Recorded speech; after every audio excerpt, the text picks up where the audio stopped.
What's up mga ka-idol, Food Trippers TV here. Yan, another day, another food trip na naman mga ka-idol.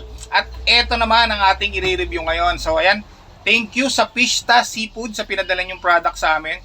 At meron tayo dito popcorn shrimp. Ayan. Meron din tayo dito shrimp patty. Eto. Tapos meron din tayo dito mixed seafood. So ito yung laman nitong bag na pinadala sa atin ng Pista Seafood. So samahan nyo ako mga ka-idol at lulutuin natin to. So ito muna yung lutuin natin. Itong kanilang popcorn shrimp, tsaka itong shrimp patty. Ito, sa isang araw ko gagawa ng content tong mixed seafood nila. So tara, samahan nyo ako. Let's go! So ayun mga ka-idol, eto na. Naluto na natin yung ating shrimp popcorn at saka yung ating shrimp patty. At medyo na pasarap tayo ng pagluluto dito sa patties. Medyo na toast ng konti. Pero goods lang yan. So tara, tikman natin. Tikman muna natin tong ating shrimp popcorn. Grabe, sarap oh. Kasi gumawa pala din ako ng mayonnaise at ketchup. Hindi ko kasi alam kung anong gagawin kong gagawin kong sauce. Yan. Cheers.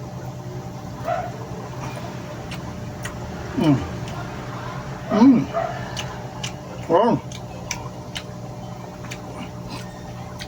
Ang sarap nung ang sarap nung shrimp popcorn.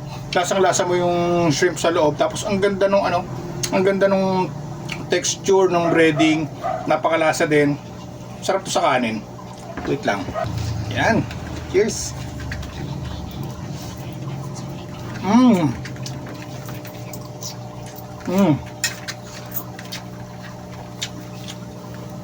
Panalo tong shrimp popcorn.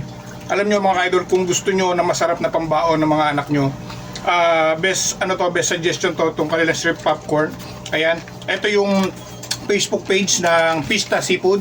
Pwede kayo mag-message dyan kung paano kayo makakapag-order ng ganitong shrimp popcorn.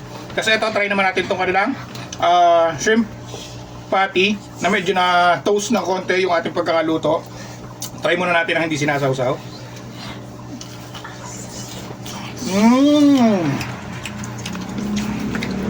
Wow!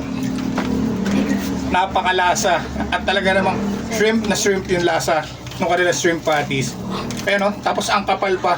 Ang kapal ng pagkapatis niya.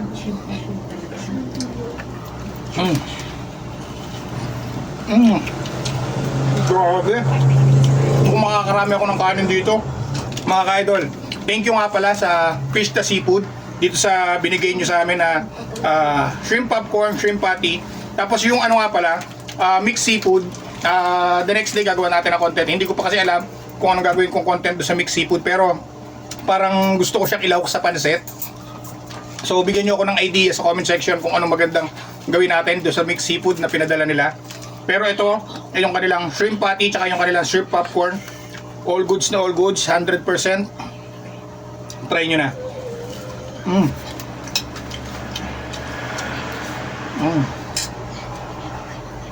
Wow. So yun lang mga idol, maraming salamat sa patuloy na pagsama at pagsuporta sa lahat mga food trip galang ginagawa natin katulad nito. Kaya naman kung nag-crave din kayo sa food trip na to, message nyo lang itong Facebook page ng Pista Seafood at order na rin kayo nito mga ganitong product nila. Let's go!